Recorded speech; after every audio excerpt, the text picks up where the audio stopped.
बाबा रहे हैं कथा सुनाई। भोले बाबा कथा सुनावे मैया गई सुसियाई। उमा के पड़ गए सोता करा दे रयो तोता। उमा के पड़ गए सोता करा दे रयो तोता।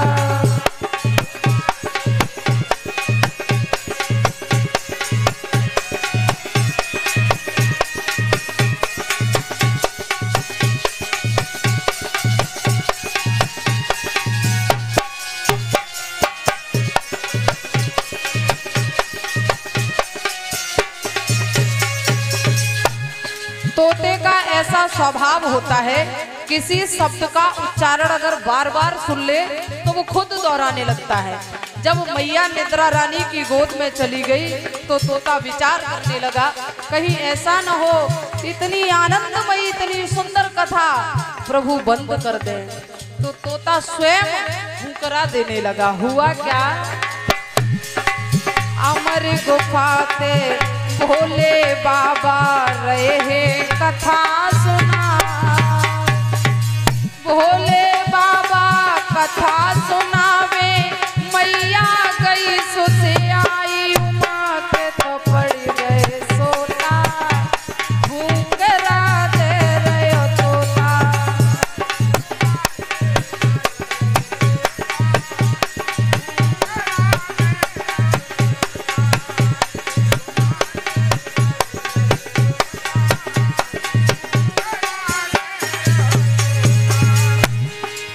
भोलेनाथ शंकर ने गौरा को कथा सुनाई।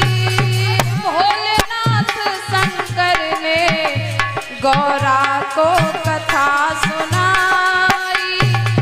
कथा हुई ना पूरी और नींद उमा को आई। कथा हुई ना पूरी और नींद उमा को आई।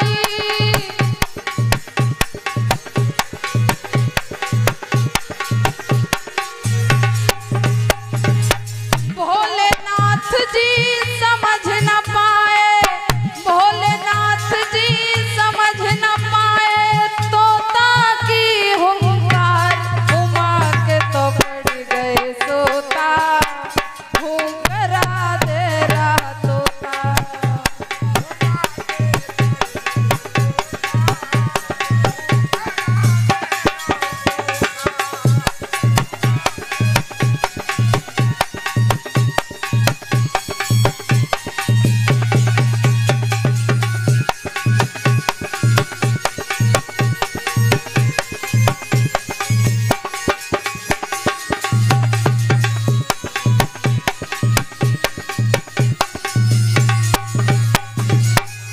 भोले बाबा कथा सुनाने लगे और थोड़ी देर तक तो मैया हूँ स्वामी करती रही और थोड़ी देर के बाद निद्रा रानी की गोद में चली गई।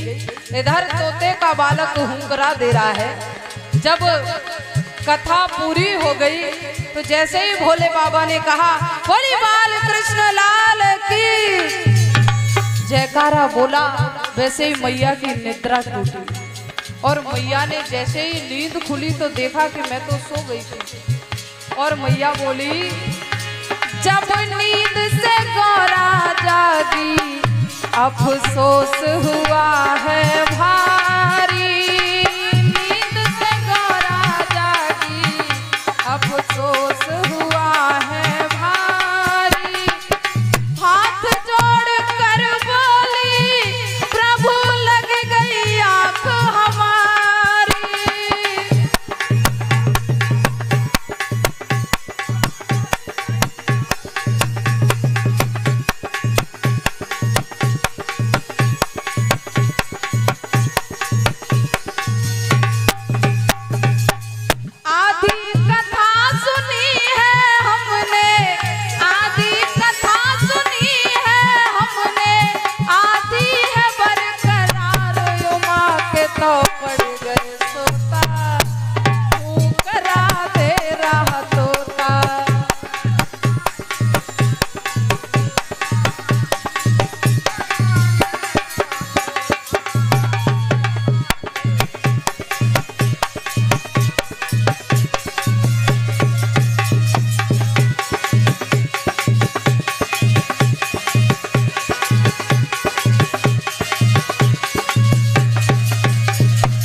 कर विनती की, हे नाथ मेरे से भूल हो गई, मैं निद्रा रानी की गोद में चली गई थी। अभी मैंने आधी कथा सुनी है, आधी तो बाकी है।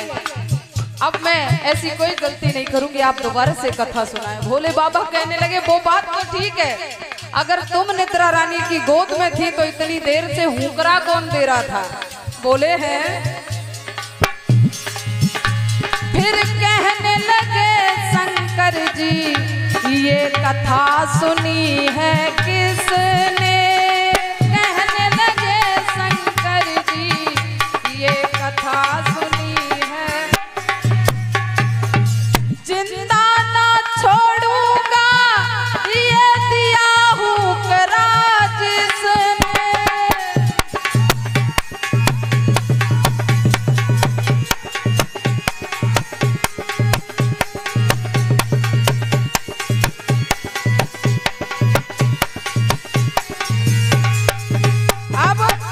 जैसे ही भोले बाबा को क्रोध आया तो अपना त्रिशूल लेके दौड़े हैं और सूक बालक ने सोच लिया कि आज मुझे मृत्यु दंड देंगे भोले बाबा। सूक बालक उस वृक्ष से उड़ने लगा।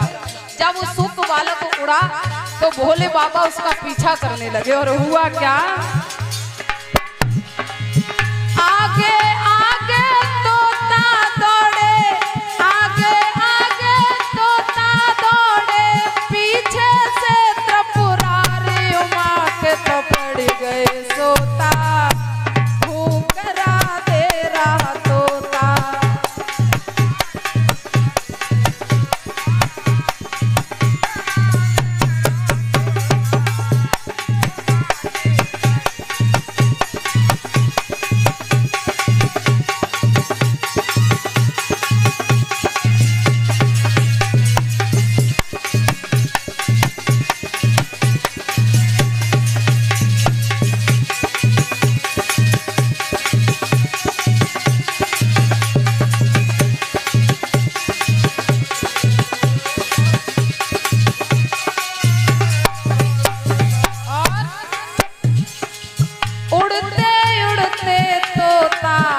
जब वेद व्यास घर आया, उड़ते उड़ते तोता जब वेद व्यास घर आया, वेद व्यास की पत्नी के जा गर्भ में आए समाया।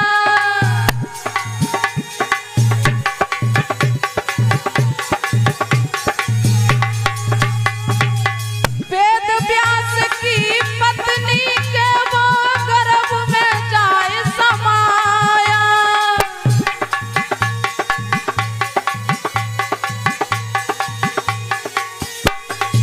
जिस समय सूक बालक उड़ता हुआ पृथ्वी लोक पर आ गया, सोचो स्वर्ग लोक से पृथ्वी लोक पर दौड़ता हुआ आ गया, लेकिन भोले बाबा पीछा नहीं छोड़ रहे। अब वेद व्यास जी की पत्नी छर्जे पे खड़ी हुई अपने केसों को सुखा रही थी, तो मैया को एकदम उबासी आई। उबासी मतलब जमाई आई। जैसे ही मैया ने जमाई लेने के लिए मुंह फाड़ा, सूक्ष्म रूप धारण करके मैया के गर्भ में प्रवेश कर गया।